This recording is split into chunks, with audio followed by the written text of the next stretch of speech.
오늘은 PPT에 쇠키나와 이가봇의 신앙 여정이라는 그런 제목으로 하나님의 임재를 우리는 어떻게 누릴까?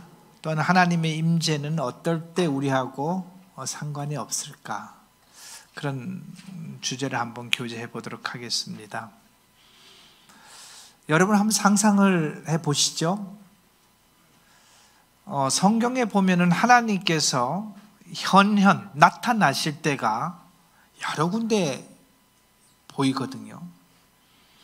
시내산에서 나타날 때는 천둥이 치고 바람이 불고 번개가 있고 지진이 있고 불이 있고 연기가 있고 구름이 있고 그 속에서 웅장한 소리가 있고, 그 모습을 보고 이스라엘의 모든 사람들은 두려워서 떨었고, 또 솔로몬 성전에 다 지어놓고 하나님의 현현이 딱 임했을 때 그 성전에 가득 찬 하나님의 영광을 보고 이스라엘 백성들은 자동적으로 땅바닥에 엎드렸다 이렇게 표현하거든요. 요한계시록에서 보면은 사도 요한은 우리 주님을 뵙자 말자 어떻게 했나요? 그 역시 땅바닥에 쫙 엎드렸습니다. 이 하나님이 나타났을 때의 영광, 이 영광이 얼마나 장엄하고 이 영광이 얼마나 우리 볼 때 대단하기에 모든 자들이 그 앞에 엎드릴까요? 이 하나님의 영광을 우리는 쇠키나라 그럽니다. 그래서 이가봇은 반대로 하나님의 영광이 떠나는 것을 이가봇이라 그러는데, 우리 신앙인들에게도 신약 시대에 살고 있는 우리에게도 하나님의 영광은 우리에게 머무를 수도 있고 떠날 수도 있을까요? 오늘은 그 여정을 한번 보도록 그렇게 하겠습니다. 구약 성경을 보면은 성전과 하나님의 영광을 놓고 볼 때, 우리 흔히 하나님의 성전이 있으면은, 하나님의 성막이 있으면은 하나님의 영광은 거기 머물렀을 거야 이렇게 생각하고 있잖아요, 그죠? 그런데 하나님께서는 그리 하지 않았습니다. 성막과 솔로몬에 의해서 지어진 이 솔로몬 성전, 제1성전이라 그러잖아요. 이 성전에는 성막을 완성할 때 하나님의 영광이 임했었고, 솔로몬 성전을 지으면서 완공했을 때도 하나님의 엄청난 영광이 그곳에 임했습니다. 그런데 이스라엘이 바벨론의 포로 이후에 지었던 제2의 성전, 제2성전이라고 얘기하고 있는 스룹바벨 성전을 짓고 완공했을 때 그 가운데 하나님의 영광이 임했다는 소리가 성경에는 없습니다. 또한 제2성전에는 언약궤가 없었고요, 지금도 이스라엘은 그 언약궤를 어디 있는지 알 수가 없습니다. 그래서 제2성전에는 이 하나님의 영광 쇠키나가 임하지 않았다라고 보는 것이 성경의 전체적인 맥락들이죠. 그 다음에 하나님의 이 쇠키나는요, 이 성전과 연관돼서는 나중에 제3성전에서도 역시 하나님의 영광은 나타나지 않습니다. 에스겔서에 나오는 마지막 천년 시대 때, 천년 왕국 때에 쓰여지는 에스겔 성전 때 비로소 하나님의 영광은 그곳에 다시 임재하는 것을 볼 수가 있습니다. 그러니까 성전과 관련돼서는 586년 예루살렘 성전이 멸망한 이후에 성전과 관련돼서는 하나님의 영광이 임한 적이 없다는 것을 우리는 알 수가 있습니다. 그럼 그 하나님의 영광은 어떻게 임할까요? 라는 부분을 한번 다시 보도록 하겠습니다. 출애굽기 40장에 보면요, 모세가 하나님의 양식대로, 하나님께서 명령하신 대로 성막을 완성했을 때, 빨간 글씨만 보면요, 구름이 해막을 덮이고 여호와의 영광이 성막에 충만하매 이렇게 표현했습니다. 이 충만하다는 표현을 우리 한번 상상을 해 보십시오. 어느 정도의 영광스러운 모습이 있었기 때문에 충만이라는 단어를 썼는데 저희들은 그 충만이라는 단어에 대해서 쉽게 형용할 수 없는 그런 부분들입니다. 구름이 해막 위를 덮였고 여호와의 영광이 성막에 충만했다 이렇게 표현했습니다.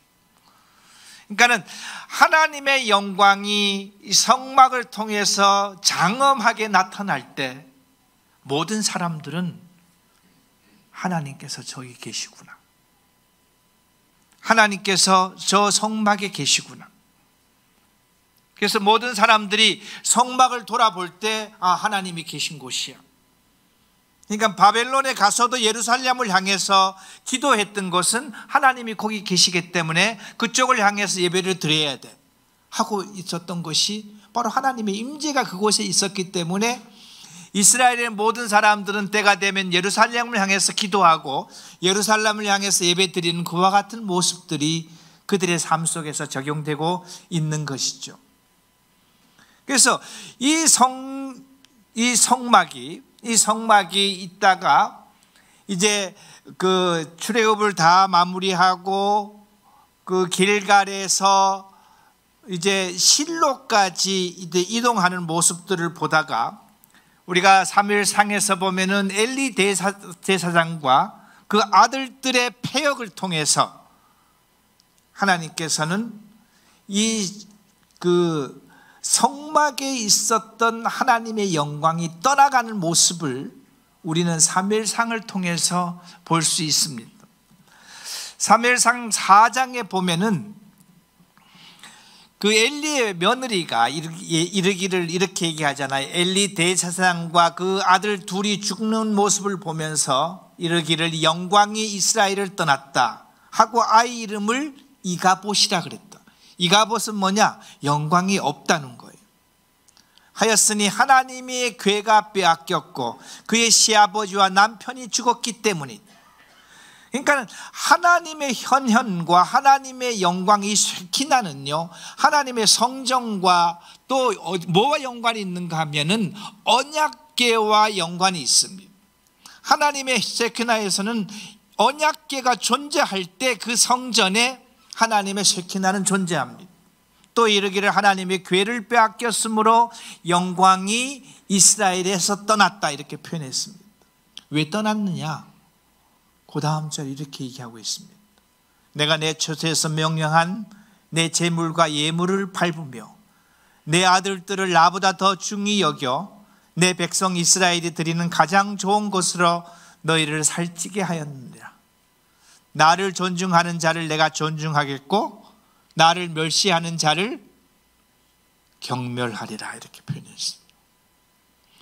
그러니까는 엘리 대제사장과 그 다음에 엘리의 아들들과 백성들이 타락하고 그 지금 현재 하나님께 드릴 예물을 중간에서 가로채고 하나님만 받아야 될 그 예물을 아들들이 먹는, 그 다음에 성막 안에서 범죄를 저지르는 그 순간에 하나님께서는 실로에 있었던 당신의 영광을 그 부정한 곳, 성경은 그것을 가증한 곳이라고 표현하거든요. 가증한 곳에 존재하지 않고 비록 블레셋이라는 전쟁을 통해서 하나님의 영광은 실로를 떠나는 그와 같은 현상을 볼 수가 있습니다. 그래서 여기 보면은 하나님의 언약궤가 빼앗기면서 이와 같은 모습이 있잖아요. 길갈에서 실로에 있다가 실로에서 엘리 대제사장 지례를 지나면서 하나님의 언약궤가 빼앗기면서 이가봇합니다. 그러니까 실로에서 하나님의 영광이 떠나는 것이에요. 그래서 언약궤는 이렇게 블레셋을 쭉 돌고 와서 나중에 다윗 시대에 비로소 예루살렘 성전에 솔로몬이 그 성전을 지어졌을 때 다시 하나님의 영광이 임하는 것을 볼 수가 있습니다. 그래서 성경적인 단어는 아니지만 하나님의 영광이 임한다는 것을 우리들은 쉐키나라고 얘기합니다. 쉐키나. 한번 따라해 볼까요? 쉐키나. 예, 하나님의 영광이 임한다. 그 다음에 조금 전에 말씀드렸듯이 솔로몬의 성장이 완공되었을 때, 아까 광야에서 성막이 완성됐을 때와 똑같은 표현을 하나님께서는 하고 계십니다. 솔로몬이 기도를 마침에 불이 하늘로부터 내려와서 그 번제물과 제물을 사르고 여호와의 영광이 그 성전에 가득하니, 여호와의 영광이 여호와의 전에 가득함으로 제사장들과 여호와의 전에 능히 들어가지 못하였고, 이스라엘 모든 자손이 불이 내리는 것과 여호와의 영광이 성전 위에 있는 것을 보고 돌을 깐 땅에 엎드려 경배하며 여호와께 감사하여 이르되 선하시도다, 그의 인자하심이 영원하시도다 하리라. 솔로몬이 예루살렘 성전을 딱 완성해 놓고 이제 하나님께 드릴 첫 번제물을 번제단 위에 탁 올려 놓죠. 그러면 평상시 같으면은 그 성전의 불은 꺼지지 않으니까는 그 불씨를 통해서 제물을 태우는 그와 같은 일을 하는데, 성전을 완성하고 번제물을 제단 위에 올려놨을 때 하늘로부터 불이 내려서 그 번제물을 태우는 것이죠. 그렇게 하면서 하나님께서 무슨 얘기를 하고 있느냐? 이 성전에 이제 내가 임한다. 쉐키나입니다. 이 성전에 이제 내가 임한다. 그리고 그 성전에 임한 하나님의 영광을, 그 위대함과 찬란함과 위엄성을 보고 이스라엘의 모든 백성은 바닥에 돌이 없었거든요. 돌바닥에 그냥 엎드렸다고 성경은 이야기를 하고 있습니다. 저와 여러분들은 이런 모습을 보고 싶지 않나요? 또 혹시 이런 모습을 보면은 우리는 어떻게 할까요? 하나님의 영광이 내 앞에 나타나는 모습을 보면은 우리는 어떤 모습을 띨까요? 호렙산에서 모세는요, 떨기나무라고 얘기하면은 한 2, 3m 정도 되는 이렇게 그 잎이 그렇게 없는 그와 같은 나무입니다. 근데 나무에 불이 붙으면은 그 나무가 타면은 불이 꺼지는 것이 정상이잖아요. 그죠? 근데 갑자기 자기 앞에 있는 떨기나무에 불이 붙은 거예요. 그런데 이 불이 꺼지지도 않는 불이에요. 그러니까 나무가 타서 생기는 그 불이 아닌 것이에요. 그러니까 그 떨기나무에 하나님의 영광이 임했기 때문에 모세가 볼 때는 불이 붙어서 나무를 타는구나, 그와 같은 모습을 보이는 것이지 결코 떨기나무가 타는 것이 아닙니다. 떨기나무 위에 하나님의 영광이 임했기 때문에 인간들 눈에 볼 때는 나무가 탄다 이렇게 보이는 거예요. 그 모습을 보면 모세는 어찌했을까요? 그래서 모세가 떨기나무한테 가까이 가려고 쓱 들어가니까는 하나님께서 뭐라 그러나요? 스톱, 신발을 벗어라. 하나님의 영광이 성전에 임했을 때, 인간들 앞에 하나님의 영광이 이와 같이 임했을 때 모든 인간들은 다 그 앞에서 주저앉고 말죠. 갈멜살 전투를 끝나고 이사벨을 통해서 목숨을 구걸하던 엘리야가 하나님께서 하나님의 산 호렙으로 가라 그럽니다. 그래서 호렙산 근처에 올라가고 굴에 이렇게 숨어 있는 모습을 보이죠. 그랬을 때 하나님께서는 엘리야야 나와라. 그러면서 바람이 지나가고 불이 지나가고 큰 소리가 지나가고 천둥과 지진이 일어나는 그와 같은 모습을 보면서 하나님께서는 무엇을 보여주는가 하면은 내가 살아있거든. 갈멜산에서뿐만 아니고 내가 살아있는 거야. 그러면서 이 위축되어 있던 엘리야에게 새로운 임무를 주고 살아계신 하나님을 경험할 수 있는 그와 같은 모습을 우리 주님께서는 엘리야에게 또 주셨던 것을 볼 수가 있습니다. 그래서 이스라엘에게는요, 이스라엘 민족에게 가장 큰 저주와 부담은 무엇일까요?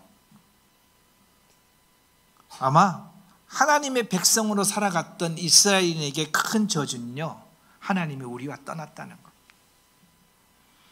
아까 엘리 시대에 하나님께서 이스라엘을 떠났을 때는 어떤 바로 현상이 나타나느냐? 전쟁에서 패하는 거예요. 그 사람이 죽는 거예요.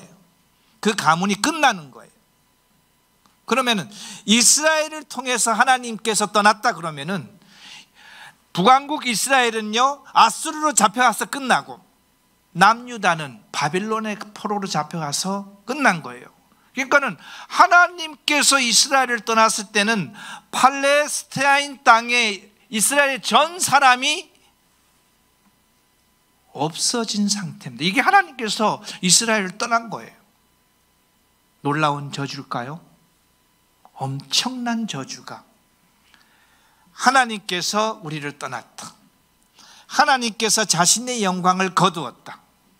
주님의 임재가 우리를 떠났다. 하나님이 우리를 버리셨다. 하나님과의 관계가 단절되었다. 얼마나 큰 무서운 일일까요? 21세기에 살고 있는 우리들에게도 하나님께서 나에 대해서 당신의 영광을 거두셨다? 하나님의 임재가 나에게 떠나가 있다. 나는 지금 현재 하나님의 임재 속에 있지 못하다. 하나님이 나를 버리셨다. 나와 하나님의 관계가 단절됐다. 이것은 뭘까요? 살아있는 그리스도인일까요? 아닙니다. 이건 살아있는 그리스도인이 아닙니다. 몸뚱아리는 살아있을지 모르지만 그 영은 죽어있는, 잠자고 있는, 하나님과 상관없는 그와 같은 삶을 살아갈 때 우리는 하나님께서 나를 버리셨다, 나와 하나님의 관계가 단절됐다, 끊어졌다. 영적으로 보면요, 아담과 하나님과의 관계가 끊어진 것을 갖고 뭐라고 얘기했는가 하면은 죽음이라는 표현을 썼습니다. 그리스도인에게도요, 하나님과의 관계가 단절되었을 때는 영적으로 죽어 있는 상태로 우리는 순간적으로 들어가는 것을 볼 수가 있습니다. 우리 오늘 에스겔서 8장과 10장을 통해서 BC 586년 전후로 해서 하나님께서 예루살렘 성전을 떠날 때, 예루살렘 성전에 있던 하나님의 영광을 거두어갈 때 왜 거두어가는 것을 에스겔서를 통해서 보면서 21세기에 살고 있는 우리들에게는 하나님께서 어떤 교훈을 주는가를 볼 수 있도록 그렇게 하겠습니다. 에스겔서 8장 3절 우리 성경을 한번 열어보겠습니다. 에스겔서 8장 3절.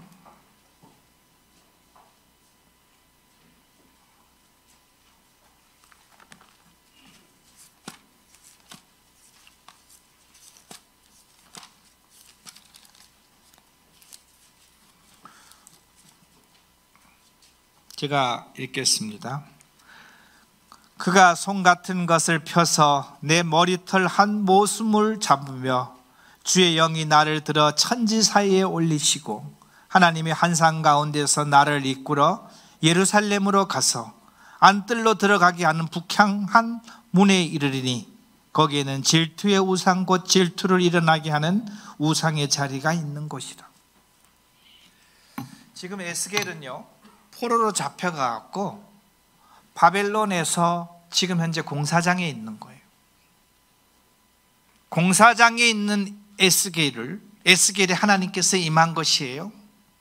그래서 하나님께서 자기를 이 바벨론 땅에서 쭉 들어갔고, 여기서는 머리털을 한 줌을 잡아서 주의 영이 나를 천지 사이를 올리시고 이렇게 표현했잖아요. 거기서 쭉 들어갔고 지금 현재 에스겔을 지금 어디까지 데리고 가는가 하면은 바벨론에서 예루살렘 성전까지 쭉 들어가는 거예요. 그래서 예루살렘 성전을 보여주면서 에스겔아, 왜 예루살렘 성전이 망한지 아니? 왜 예루살렘 성전에서 하나님의 영광이 떠난지 아니? 그것을 보여줄게 라고 지금 얘기하고 있는 것이 에스겔서 8장에서 10장까지의 모습입니다.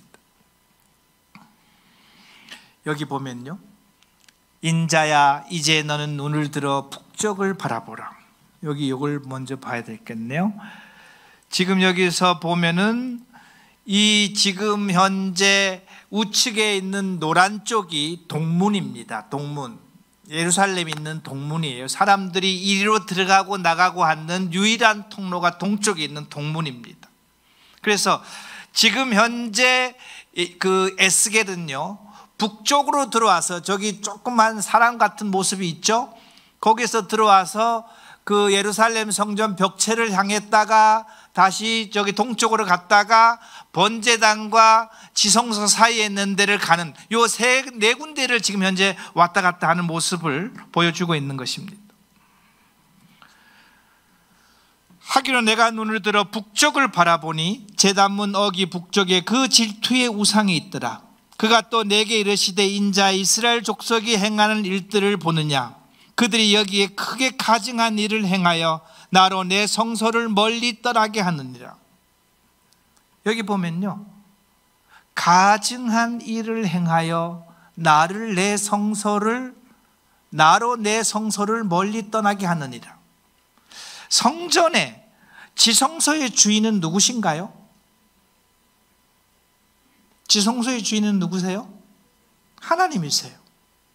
그런데 그 하나님께서 지성소를 떠나게 하는 이유에 대해서 이야기를 하고 있는 거예요. 그래서 에스겔을 예루살렘 성전에 딱 데려서 북쪽에서 이렇게 쭉 들어오니까는 뭐가 보이니? 그렇게 얘기했을 때 가증하다고 표현했습니다.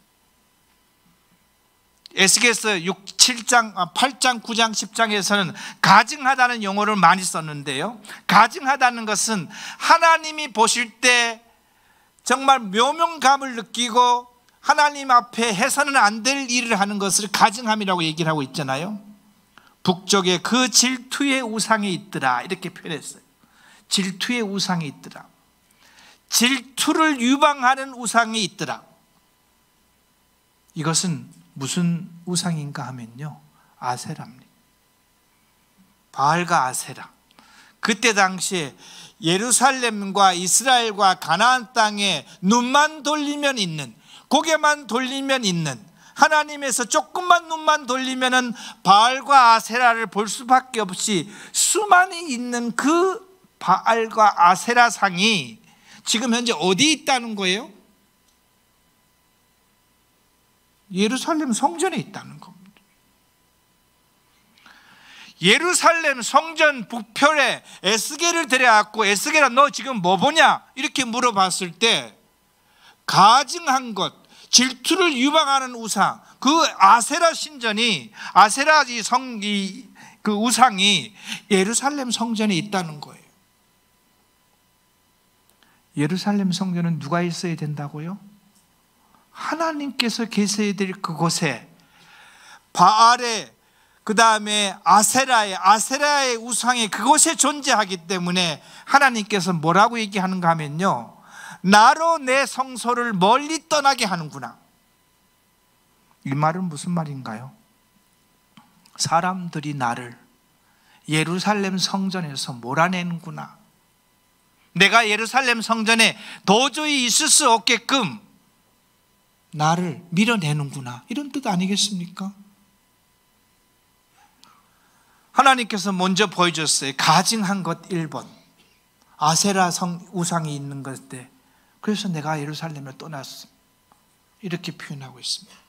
가증하다고 얘기했습니다.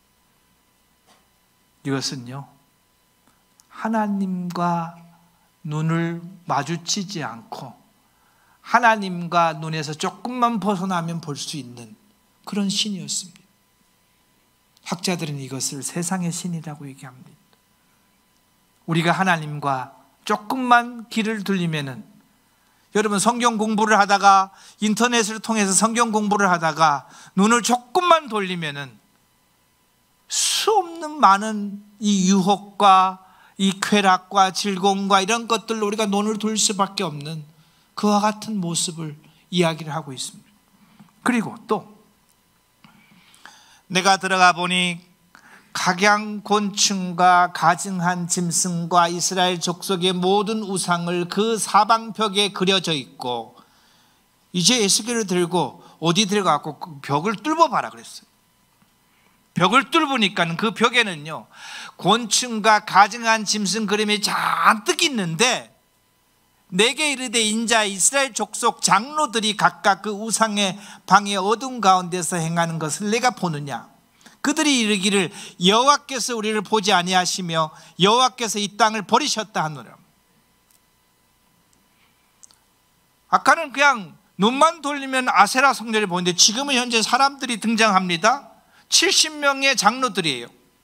70명의 장로들이라 하면은 이스라엘을 대표하는 장로들입니다. 정치적인 리더들이에요. 그들이 지금 현재 뭘 하고 있는가 하면은 벽에 구멍을 뚫고 보니까는 벽에 온갖 벽에 곤충들을 다 그림을 그려놓고 그 곤충들한테 절을 하고 숭배하고 그런 모습을 지금 현재 보고 있는 겁니다. 이 신은 무슨 신인가 하면요, 애굽에서 넘어온 신입니다. 성경은 이것을 뭘 얘기하는가 하면요, 정치의 신이라 그러는 겁니다. 이스라엘이 하나님 앞에 범죄했을 때 하나님 저희가 잘못했습니다 라고 하나님 앞에 무릎 꿇었으면은 포로로 잡혀갔다 오면서 예루살렘 성전은 그대로 존재했을 거고 하나님의 영광은 그 가운데 있었을 텐데, 바벨론이 쳐들어오니까는 이스라엘은 고개를 어디로 돌렸는가 하면은, 바벨론에 쳐들어왔을 때 이스라엘은 고개를 어디로 돌려야 돼요? 하나님을 쳐다봐야 되는 거예요. 하나님, 이게 무슨 일입니까? 하나님, 이게 왜 이러십니까? 원인이 뭡니까? 저희가 무엇을 잘못했습니까? 그렇게 해서 하나님을 쳐다봐야 되는데, 이 이스라엘은 누구를 향해서 고개를 돌렸는가 하면요, 바벨론을 막아줄 수 있는 나라가 누군가 고개를 돌리기 시작한 거예요. 그래서 고개를 누구한테 확 돌렸는가 하면은 애굽한테 고개를 돌립니다. 누가요? 이스라엘의 정치인들이. 하나님께서 이렇게 얘기하는 것이죠. 바벨론을 보낸 것도 나고, 바벨론을 통해서 너희들을 심판하는 것도 난데, 그러면 매를 맞으면 왜 매 맞는지를 알고 매 맞은 다음에 잘못했다고 회개를 해야 되는데, 매 맞으면서 왜 맞는지도 모르고 하나님 대신 다른 세력을 찾고 하나님 대신 다른 돌파구를 찾는 이스라엘의 이 정치인들의 모습을 보면서, 에스겔아, 내가 예루살렘에 계속 있어야 되니? 라고 물어본 겁니다. 우리들의 신앙생활을 통해서 하나님으로부터 뭐가 우리에게 왔을 때 하나님께서 우리의 때로는 징계를 할 수도 있고 어려운 환경이 올 수도 있을 그때에, 하나님, 이것이 무슨 연유입니까? 제가 무엇을 해야 되겠습니까? 하나님, 제가 무엇을 잘못했습니까? 라고 하나님께 고개를 들고 하나님께 조아리면 하나님께서 문제 해결을 돕는데, 사람들은 어떻게 한다고요? 하나님을 쳐다보지 않고 이 세상에 있는 권력과 세상에 있는 힘과 세상에 있는 것들을 고개를 돌리면서 하나님과 점점 멀어지는 그와 같은 상황을 두 번째 우상으로 보여줍니다. 이 애굽의 곤충들은, 수많은 곤충들은 애굽에서 온 신들이거든요. 그래서 이스라엘의 정치 지도자들이 하나님을 찾지 않고 하나님께서 징계를 내릴 때 그들이 하나님 대신 애굽이라는 나라에 기대해서 어떻게 하면 이 순간을 넘어가 볼까 하는 이런 상황이 있는데, 에스겔아, 내가 계속 예루살렘 성전에 있을 수 있겠니? 이렇게 얘기를 하고 있습니다. 또 북문에 이르기로 보니 거기서 여인들이 앉아 담무스를 위하여 애곡하더라. 그가 또 내게 이르시되 인자야 내가 그것을 보았느냐 너는 이보다 더 큰 가증한 일을 보리라 이렇게 얘기했습니다. 담무스는요 창세기에 나오는 니무롯이라고 있잖아요. 니무롯은 천하의 용사라 이렇게 표현됐죠. 그죠? 그래서 니무롯이라는 사람은요 이 세상의 잡신들의 원로입니다. 시초입니다. 니무롯에 의해서 이 세상의 모든 잡신들이 다 생기는 거예요. 그래서 이 니무롯의 아들인 담무스, 니무롯이 죽고 그 영광 그 용사였던 니무롯이 죽고 다시 태어난 환생해서 태어났다고 보는 것이 누구냐 하면은 담무스라는 겁니다. 그 아들입니다. 그래서 그 신들이 어떻게 모습을 보이냐 하면은 이런 모습이에요. 엄마의 품에 안겨 있는 아이의 모습, 이 담무스입니다. 이 아이가 누구다고요? 니무롯이 환생해서 이 땅 가운데 온 니무롯이다 이렇게 표현되는 겁니다. 이 모습을 보면 가장 먼저 생각나는 모습이 어떤 모습인가요? 마리아의 품에 있는 어린 아기 예수 그리스도를 얘기하고 있는 겁니다. 인도에도 있고요. 이런 세상에 엄마 품에 안겨 있는 이런 신들은 세상에 참으로 많습니다. 그래서 이 담무스는 뭐 하는 신이냐? 경제의 신입니다.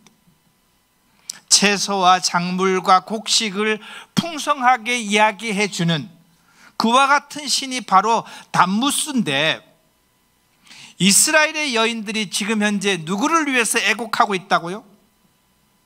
담무스를 위해서 애곡해야 되는 거예요. 애곡하고 있다는 거예요. 하나님께서는 항상 이렇게 얘기하잖아요. 내가 빠른 비와 늦은 비를 통해서 너희들에게 줄 것을 주고 창고가 차고 넘치게 하리라 이렇게 표현했나요? 그러면 이스라엘 백성들한테 풍성과 곡식과 열매를 주시는 분의 근원이 누구신 거예요? 하나님이세요. 그런데 먹고 살기 힘들다고 이 여인들은 지금 현재 누구 앞에 가서 울고 불고 있는 거예요? 이 바벨론 신인 담무스 앞에 가고 울고 불고 하고 있는 것이죠. 오늘 우리가 경제적으로 어려울 때, 독지 주변이 어려울 때 그 원인을 제공하신 하나님을 바라보고 그분께 의뢰하고 하나님 제가 어찌하면 되겠습니까? 라고 하는 것보다 그 경제 문제를 해결하기 위해서 우리는 물론 열심히 일하고 준비를 해야 되죠. 때로는 가증한 것에, 때로는 불법적인 것에, 때로는 하나님을 멀리하면서도 그것만 쫓아가는 그와 같은 모습들 같은 모습을 보면서 하나님 또 물어보잖아요. 에스겔아, 지금 무엇을 보느니? 이스라엘의 여인들이 지금 현재 바벨론의 우상을 지금 어디에 데리고 들어왔다는 거예요? 예루살렘 성전 깊이 갖고 왔다는 겁니다.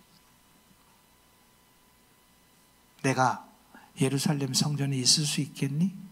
또 물어봅니다. 더 큰 것을 보여준다 그랬어요. 더 큰 가증한 것을 보이리라.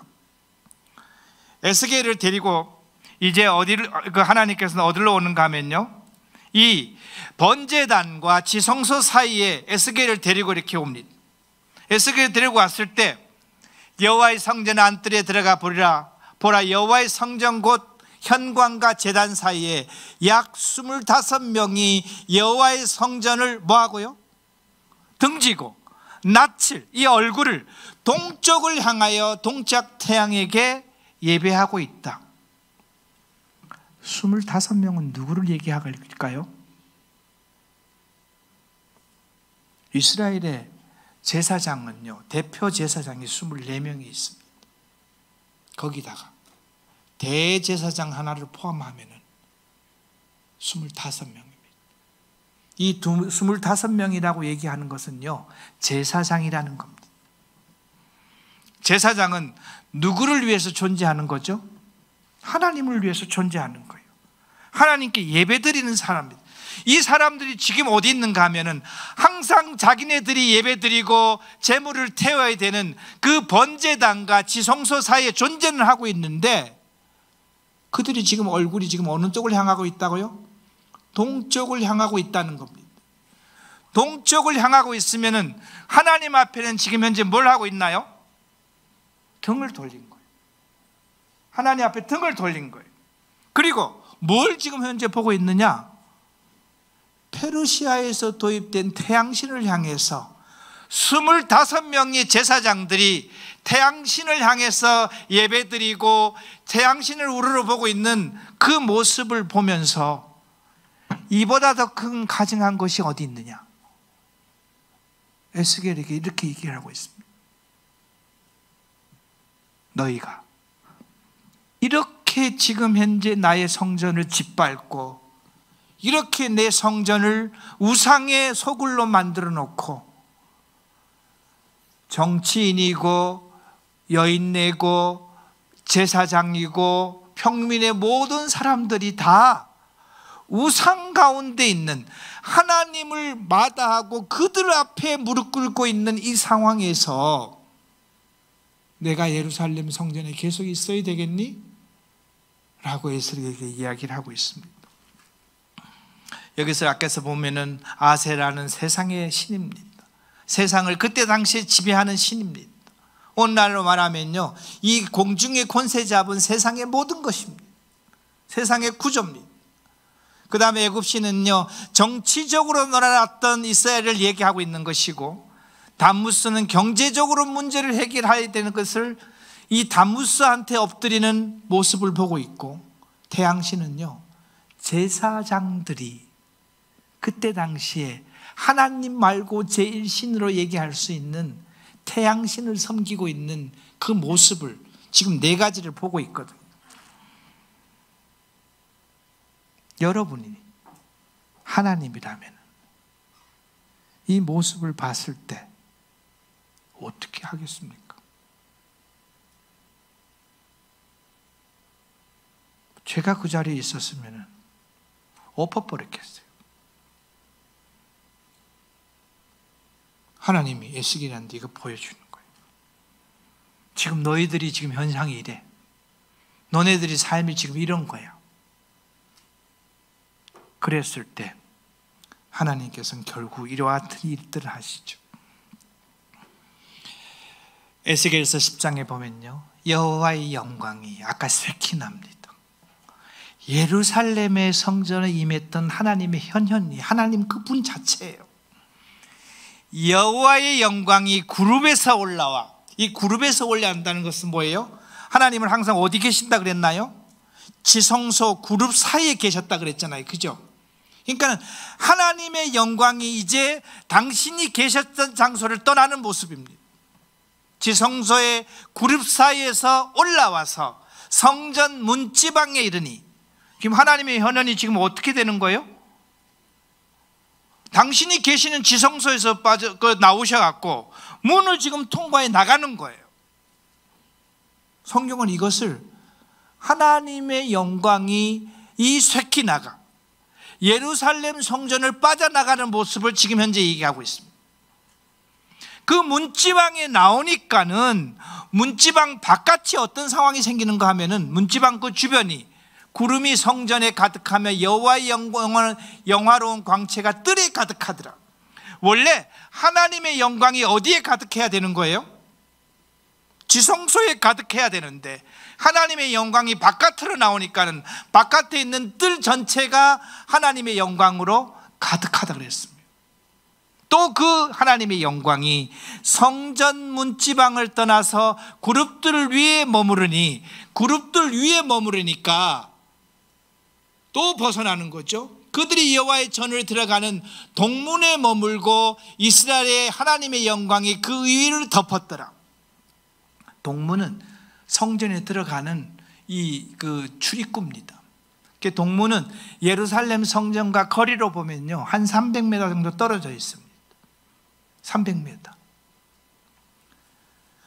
그래서 여호와의 영광이 동문을 통해서 예루살렘을 빠져나가는 겁니다.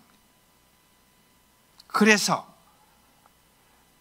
그 다음에는 예루살렘 성전은 멸망하고요, 불타고 이스라엘 민족은 다 포로로 잡혀서 끝났다는 것을, 이미 바벨론에 포로 잡혀가 있는 이 에스겔에게 내가 왜 그렇게 했는지 아니? 라고 얘기하는 것이 지금 현재 이 에스겔서 8장에서 10절까지의 얘기입니다. 그래서 나중에 이 에스겔 성전에서는요, 나중에 이게 다 나온 천연왕국대 성전은 하나님의 영광이 어디로 임한다고 그랬나요? 동문으로 임한다고 그랬습니다.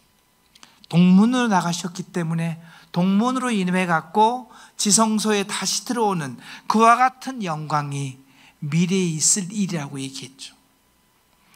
이 지금 현재 솔로몬의 성전에서 이 나가신 하나님의 영광은요, 그 다음 언제 나타나시느냐? 성육신 하신 예수 그리스도의 모습으로 나타납니다. 우리 주님께서 침례를 받을 때 빨간 글씨 보면 하늘로부터 소리가 있어 말씀하시되 이는 내 사랑하는 아들이요 내 기뻐하는 자라. 히브리서 1장 3절에 보면은 우리 주님을 얘기할 때 이와 같이 얘기하십니다. 이는 하나님의 영광의 광채여 그 본체의 형상이라. 이렇게 얘기하시면서 예루살렘 성전을 떠나갔던 하나님의 쉐키나는요, 다시 우리 주님께서 이 성육신 했을 때 우리 주님과 같이 임하는 모습을 볼 수가 있습니다. 그리고 우리 주님께서는 이 땅 가운데 계시다가 십자가에 죽으시고 부활하셨잖아요. 그죠? 그럼 그 주님과 같이 움직이신 거예요. 지금은 그래서 또 오순절날 하나님의 영광이 또 임합니다. 오순절날 이미 이름에 그들이 다 같이 한 곳에 모였더니, 다 같이 읽어보겠습니다. 홀련히 시작. 홀련히 하늘로부터 급하고 강한 바람 같은 소리가 있어 그들이 앉은 온 집에 가득하매 마치 불의 혀처럼 갈라지는 것들이 그들에게 보여 각 사람 위에 하나씩 임하더라. 예루살렘 성전을 떠났던 하나님의 영광이요, 신약 성경에는 믿는 하나님을 영접한 죄 문제를 해결한 의인된 그 사람들이 위에 하나씩 내리는 모습을 마치 불의 혀같이 갈라지는 것과 같이, 그 다음 절에 보면요, 내가 위로 하늘에서 기사를 아래 땅으로 징조를 베푸리니 곧 피와 불과 연기로다. 이게 이제 그 구약 성경을 인용한 말이잖아요. 아까 불과 연기, 이런 것은 아까 언제 때 나타났던 모습인가요? 하나님이 나타나실 때 모습이에요. 그래서 그 오순절날 성도들에게, 믿는 자들에게 성령이 임할 때의 모습을 피와 물과 연기 같은 하나님의 현현의 모습을 보여주고, 강한 바람과 불의 혀 같은 것을 통해서 하나님께서 믿는 자들 속에 들어오셨다는 것을 이야기를 하고 계십니다. 그러면서 성경은 우리에게 너희가 하나님의 성전인 것과 하나님의 성령이 너희에게 계시는 것을 알지 못하느냐. 그러면은 하나님은, 성령님은 하나님이신가요? 하나님이세요. 그 하나님이 지금 어디 계시다는 것이죠? 내 속에 계시다는 겁니다. 우리는 아까 이런 얘기를 했잖아요. 하나님의 현현을, 쉐키나를 한 번만 볼 수 있었으면 얼마나 좋을까. 그 하나님이 어디 계시다고요? 우리 속에 계시다는 겁니다. 그 하나님이 우리 속에 들어오신 겁니다. 또 고린도후서에 보면요, 하나님의 성전과 우상이 어찌 일치가 되리요? 우리는 살아계신 하나님의 성전이라. 나는 그들의 하나님이 되고 그들은 나의 백성이 되리라. 이렇게 표현했습니다.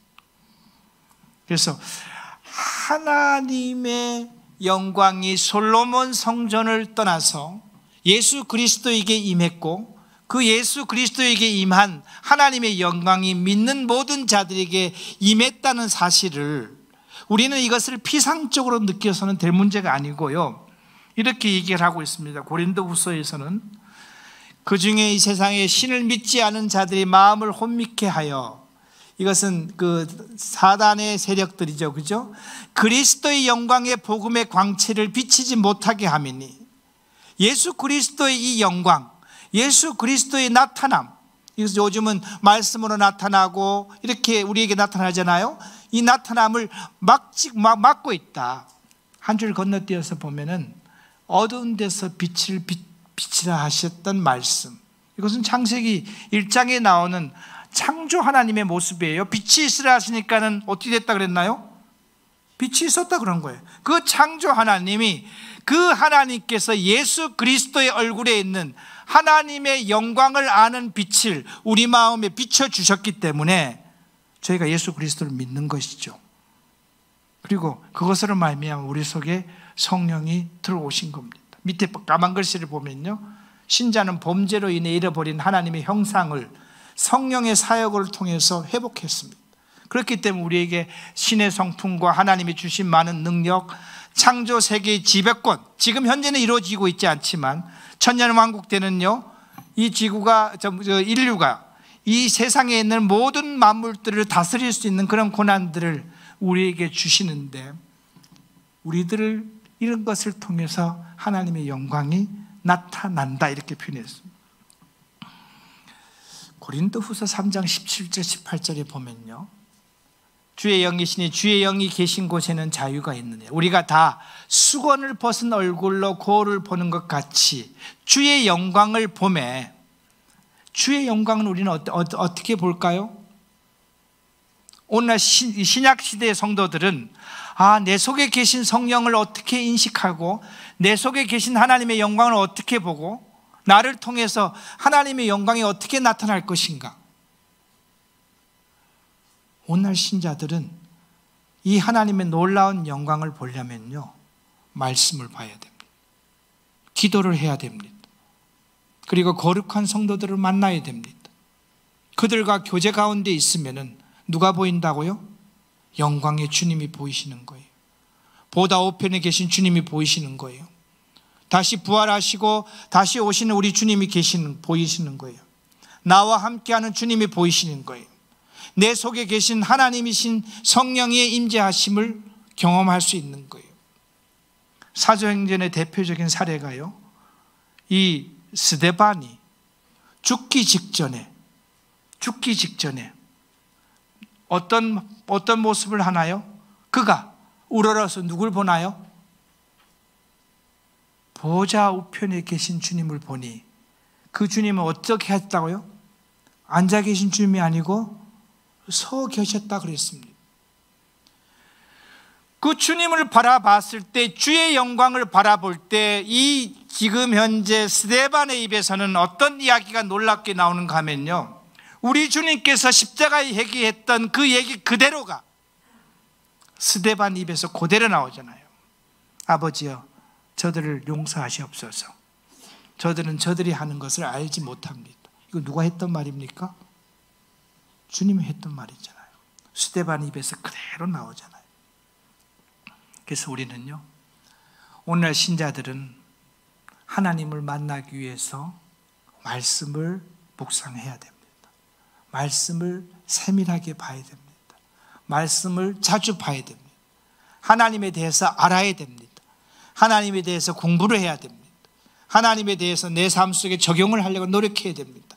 그렇게 하다 보면은 이 놀라운 하나님의 영광이 내 속에 계시다는 것을 우리는 경험할 수가 있는 것이죠. 구약 성경에는요, 다 수건을 벗은 얼굴로 이 모세가 하나님을 만났을 때 하나님의 영광이 자기를 통해서 나타나니 그 영광을 가리기 위해서 수건을 쓴 모습을 구약 성경에는 얘기하고 있습니다. 그래서 모세는 태양과 같은 발광체가 아니고, 그러니까 모세 스스로가 빛을 낸 게 아니잖아요, 그죠?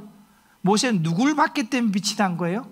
하나님을 봤기 때문에 그 얼굴에 빛이 나오는 거잖아요.